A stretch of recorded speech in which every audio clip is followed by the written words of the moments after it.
It's good to see everybody. And tonight's topic is really important because, hello, hi, because there's a lot of people coming in and asking questions about why is it so hard to stay in an unhealthy relationship. So, we've been talking Why is it about hard to leave? So I'm sorry. Why is it hard to leave? Well, it's kind of the same, right? It's like hard to stay, but hard to leave. Like they're having trouble figuring out what they should do, and they're kind of stuck in that back and forth. How about that? Yeah, but thanks. You caught me. Well, You'll work with me. I just want to let you know I'm listening. So yes, we want to talk about, because that was one of the things, I remember back when I was in toxic relationships, that was the thing. I knew that it was terrible. I knew that the relationship was not a relationship that was healthy. I was feeling very unsafe. I was fearful for my safety much of the time, and just kind of feeling like life was passing me by. But every time I thought about leaving, I had this horrible feeling. I don't know if anybody else can relate to that, but I would just have like this sinking feeling in my chest of like, just this huge fear of the unknown, of, what was I going to do? Can I actually make it on my own? I had all these different feelings that were going on. I'm sure for some of you that resonates. So if that resonates for you, just let me know that it resonates. Yeah, it seems to be a really common topic. A lot of people come into this group and they're in the middle of a relationship that they really in their hearts don't want to be in, but they find themselves struggling to, they'll break it off, they'll go no contact, and then they struggle with going back. And sometimes they do, and then they justify and they try to explain and figure, well, oh, maybe it's really not that bad. So you definitely see it a lot. Yeah, it's pretty common. And so, one of the things we notice too is a lot of people have the same cycle. So it's either with the same person, or they just kind of choose a different person and have that same cycle with them. So until you get the right help, those same types of cycles will happen over and over and over again. So one of the big terms that we hear a lot is the word trauma bonding. I just kind of feeling like sorry, trying to see the comments here. Yeah. So one of the things that, one of the terms that's used a lot when it comes to unhealthy relationships is trauma bonding. And of course, bonding in a relationship is important. It's actually really important to have that type of bonded relationship. And that happens from, from sex, from intimate conversations, from sharing your stories and all those things. There's the healthy bond. Having a shared vision. A shared vision, yeah. And all those experiences lead you to bonding. And bonding is really, really important when it comes to a healthy relationship. But when it comes to a trauma bond, you're going in a completely different direction. So the bond is still there, but it's not there for a healthy reason because of shared great times, even though there might not always be bad times. Sometimes there's the good and the bad, right? If it was always bad, you wouldn't stay in those types of toxic relationships. In my past relationships, they had their moments of being good guys. And then there were the moments of I was afraid for my safety. So I would have the two extremes. It's almost like it would be easier if it was just all bad, because then it would be, all right, there's nothing redeeming about this. Let me just get out. I hear people say that to me all the time when we're coaching, is why can't they just be bad all the time? Because it would make my life so much easier to just say, hey, it's over. It would be less difficult for me to make the responsible choice that I ought to make on my own. But oops, well. But then it's hard because then they're nice. And again, they're not going to be bad all the time. And then by the time maybe they start getting to that where it's the good is almost gone and it's just all bad or mostly bad, we're sucked in, we're trauma bonded. So I took a little bit of notes. And so there were some things I wanted to make sure that we shared. So bad times bond people as strongly as good times. And so that's important for people to realize. So they feel this strong connection with someone, but they feel as bonded to the unhealthy person as they do the healthy person. And sometimes even more so, because it just makes it that much more intense. I mean, think about, why is it that people pledge sororities and fraternities? It's really trauma bonding is really what it is. They make you go through a series of very uncomfortable situations, so that way you make sense to yourself as to why you want to be a part of this group so badly. So you get trauma bonded to this group of people. Now, of course, a fraternity and sorority, I would hope has, at the end has something better for you. But that's the reason why they make you go through all those horrible things when you're trying to pledge a sorority or fraternity. So one of the reasons why it's such a problem with trauma bonding is because people are not able to express their boundaries. Now, a lot of you, and if you're like me, we have this in common. I didn't know what a boundary was until I was 34 years old. 34. Better late than never? Better late than never. And, there are clients that have not practiced boundaries their whole lives, and they're in their 50s or 60s, 70s. So, if you have not ever experienced what healthy boundaries are, and now you have this trauma bonding that's going on, you cannot express your boundaries because you're almost not even sure what they are. You're like, I can tell someone what my needs are.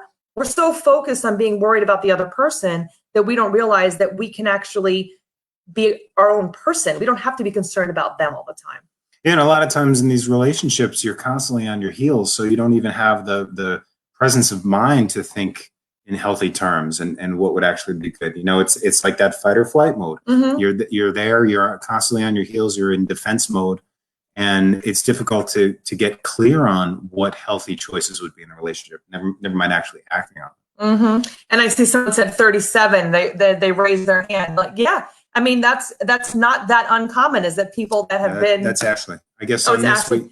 Yeah, we're using a different program than normally, so we can't see everybody's name. Some people, but not everybody's. But we can see it on your phone. Yeah, so I got it here. Okay. Cool. Yeah, so we got some questions coming in. Okay. Whenever you're. No, go ahead.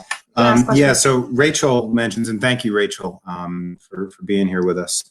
So Rachel asks, how do you recognize a man who offers consistency of character? Mine changed, but after about a year, and it just went downhill from there. How do you recognize a man who offers consistency of character? Well, that's an interesting question. And well, I would wonder, because my first long-term relationship for the first 2 years, I was like, I found it. I found a great guy. We get along great. We're great friends. We have fun together. Things were really great. And we talked about anything and everything. And I was like, okay, I don't have the relationship my parents have. This is awesome. And when things started to change 2 years in, he started to get insecure, started to think that I was not being honest with him, which was not true. And things started to just get warped in his head. I think I was going back to school full time. I was kind of having this other life that he was not a part of. So it changed. And I think that for us, I mean, for me in particular, we started out as a couple that really knew how to have fun. We were the fun people. Like, we would go out and people knew us, and we were just fun and outgoing and whatever. And when I changed and he did not change, that's when things started to go downhill.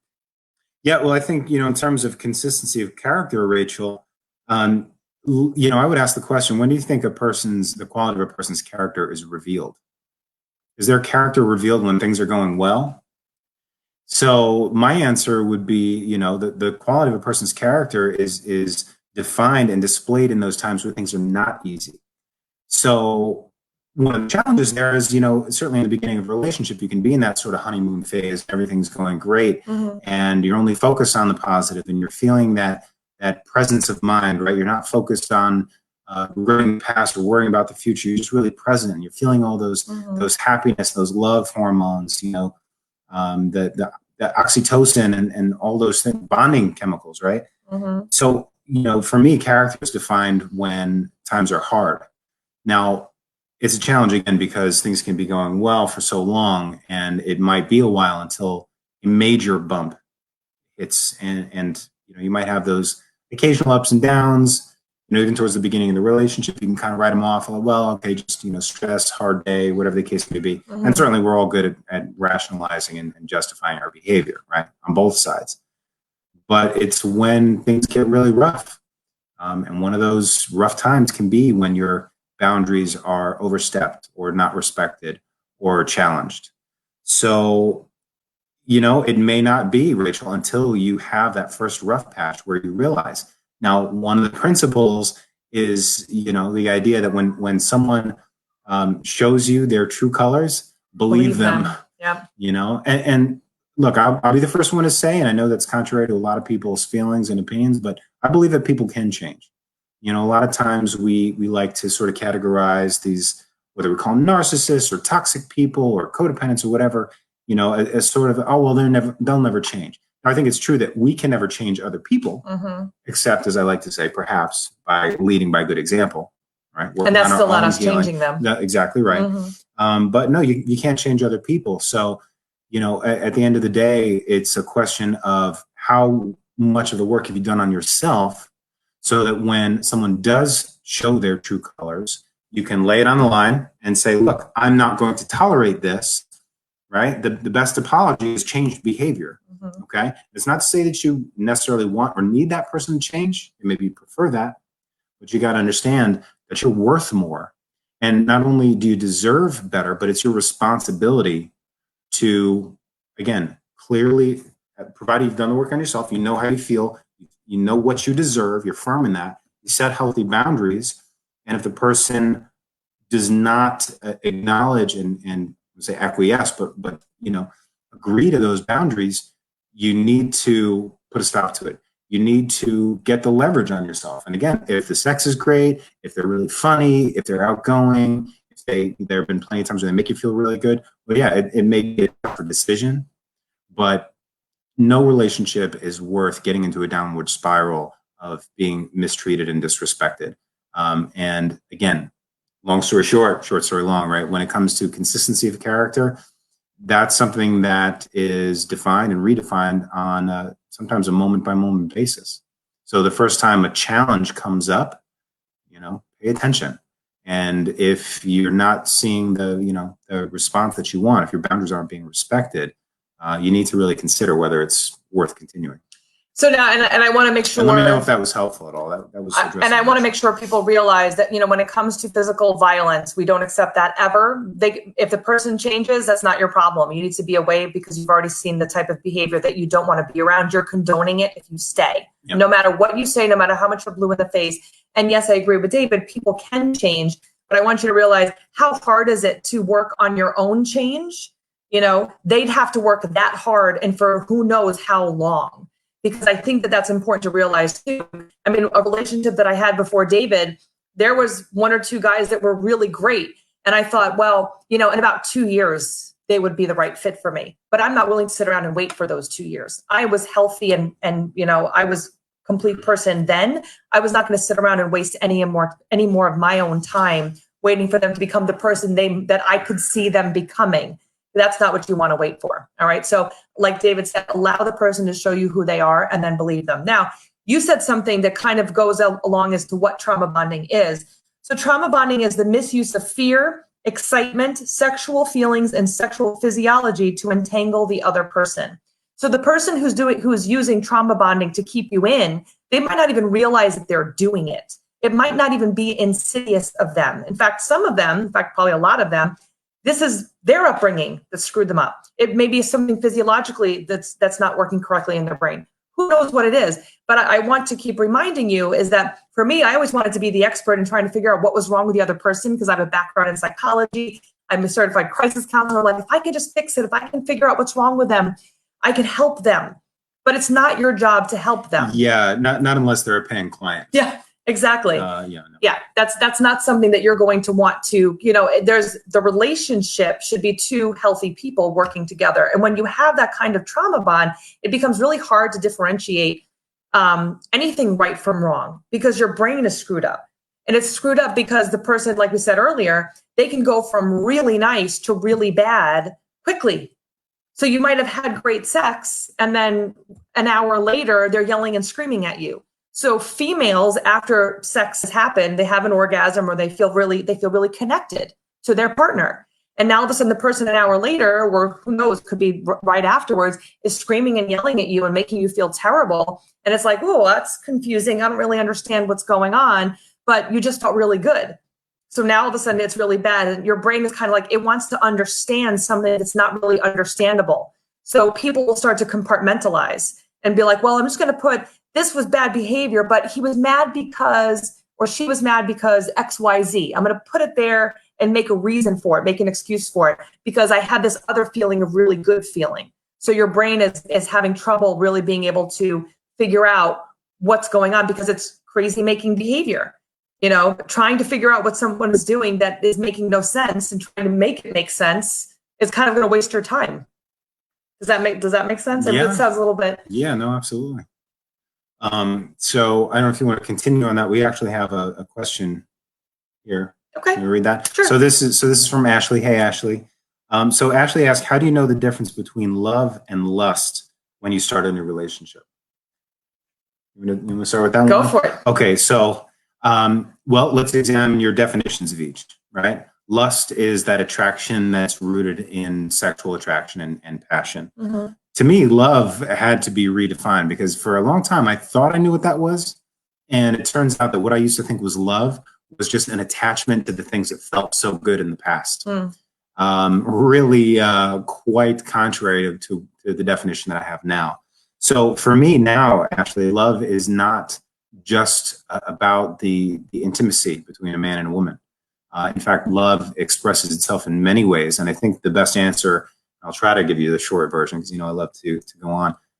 But I think the best way to determine that is to observe how people act, not even just towards you and not even just in those intimate, passionate moments. I mean, a person who has love and displays love, that could be the person that expresses random acts of kindness for complete strangers. One of the things that I think is a really good example is how does he treat his mother? Mm. You know what I mean? Yeah. That's come up a lot of times. And how does he treat other females in his life? Yeah. Or if this is if this is a female, how do they treat other males or same-sex relationships? How do they treat other people in general? How are they treating others? Yeah. So again, I think the important thing to ask, Ashley, is what are your definitions of each of those? Because for me, love and lust are very, very different things. And, in fact, I think lust, we sometimes get caught up in semantics. I think there can be an aspect of lust in a loving, committed, romantic relationship, but it's not lust because I think lust is sort of more, I don't know, I kind of get the feeling it's more of like a selfish sort of possessive feeling, kind of one-sided, and really for me evokes the ideas of sex and the attachment to that more base level of intimacy, where love can be displayed in everyday moments. So for me, that's the kind of thing that I would look for. How does the person treat their family and friends? How do they treat total strangers? Yeah. How do they treat me when I'm maybe not at my best? A lustful person will want you when you're sexy and happy and easy to, get into bed or whatever.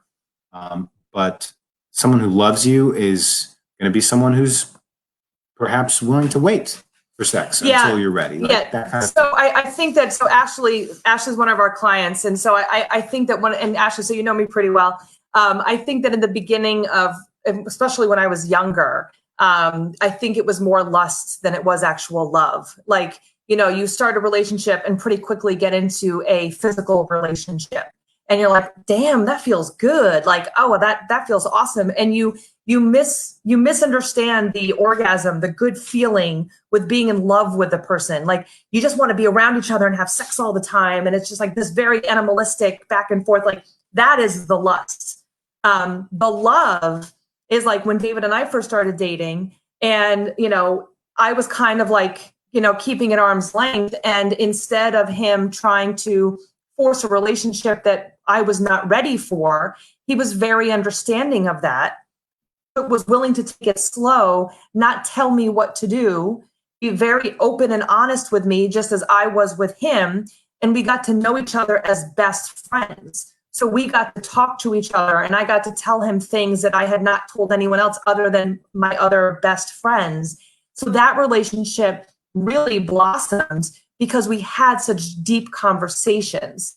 And of course, the sex part was of course wonderful as well, but we had allowed that other stuff to blossom as well. So there was the sexual part, but then there was the, I knew what I was looking for. I want certain morals. I want certain values. There are certain things that I will not allow to happen ever again. So I had my boundaries for myself, my expectations for what a relationship that I would allow into my life.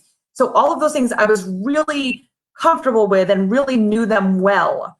So I allowed that love to happen. Yeah. I allowed him to show me who he was, and then we worked from there. So I think that kind of, that might answer your question a little bit, because it is hard, to say, what I always say to people is, okay, the sex is great, but what do you do the other 23 and a half hours of the day, if you're lucky?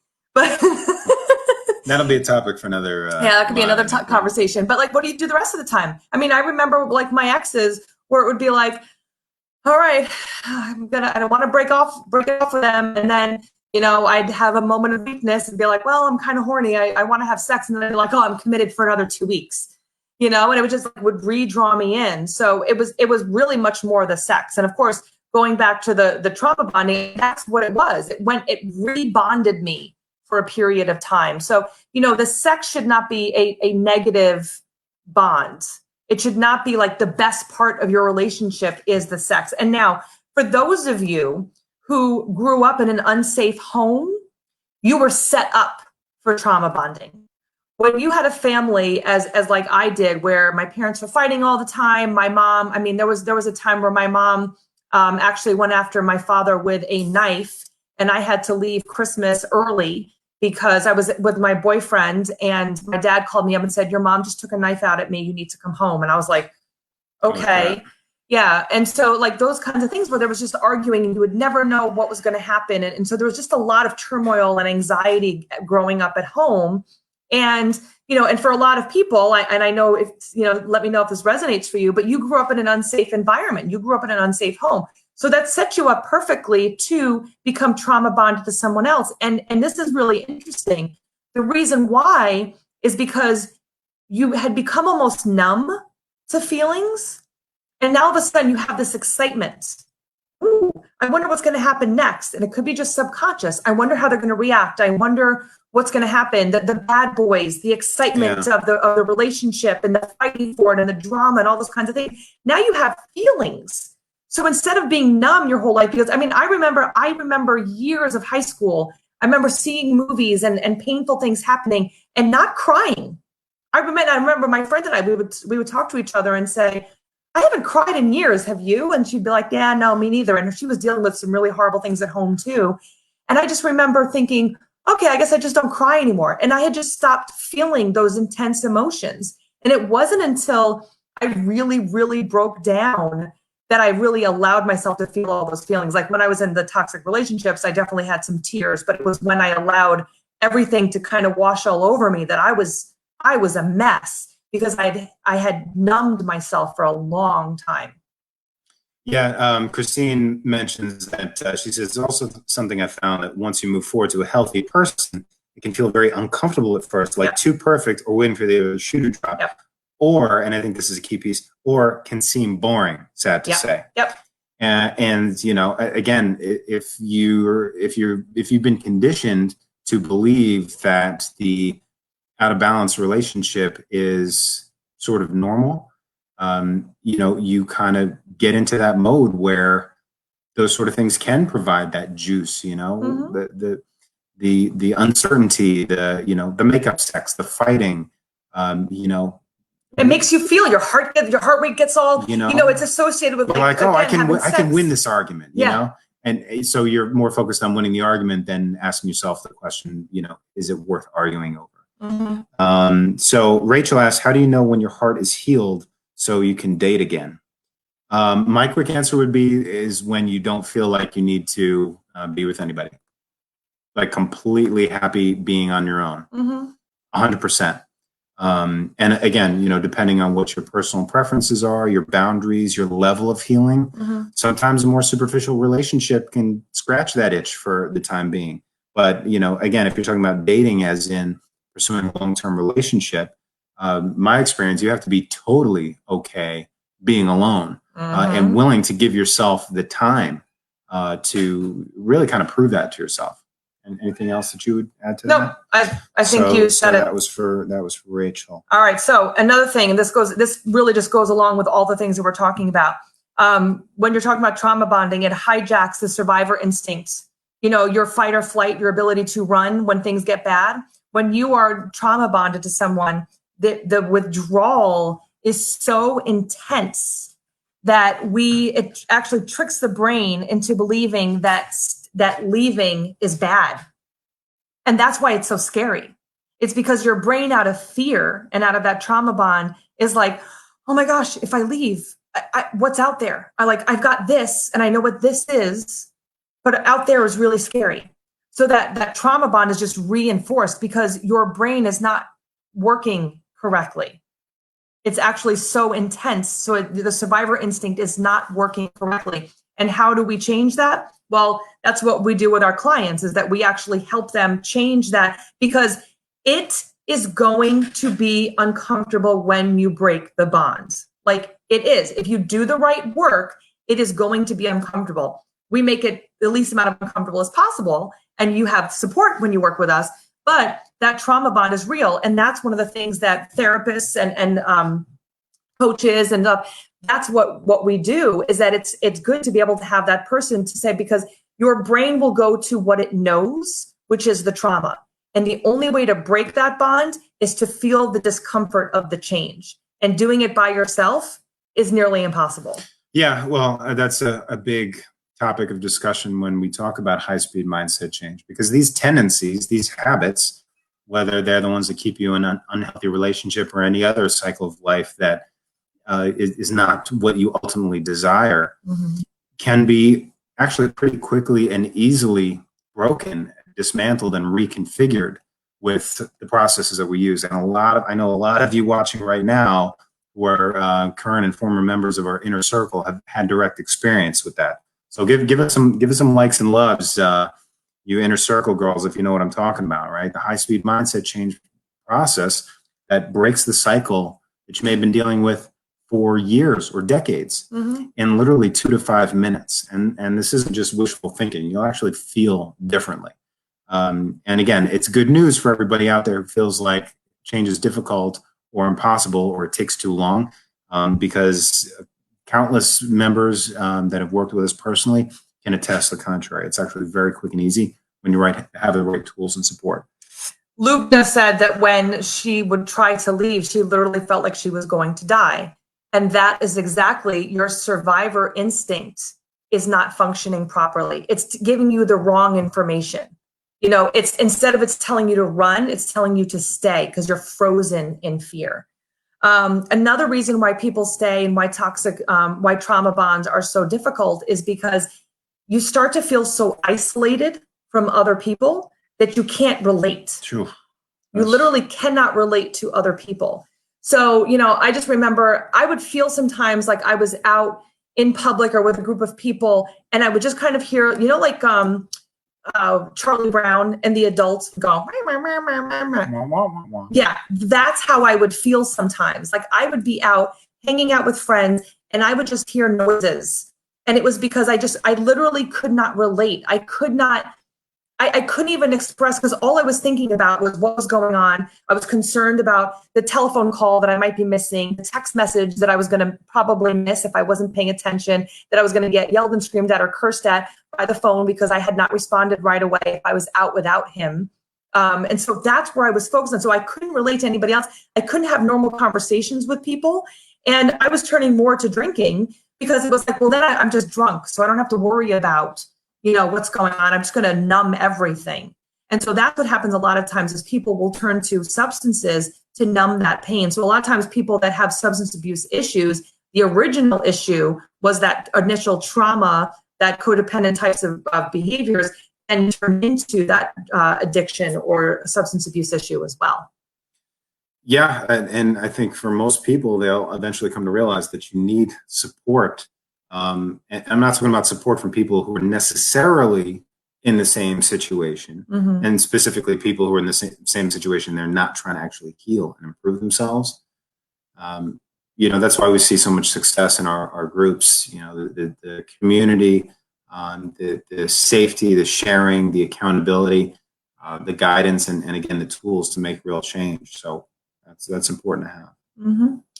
So we have a few minutes. Is this helpful for everybody? Please let us know what some of your takeaways are. If this is helpful, right eye. You know, if you're getting a lot out of this, we'd love to hear some of the takeaways that you're having. I mean, trauma bonding it might be hard to overcome, but it's not something impossible.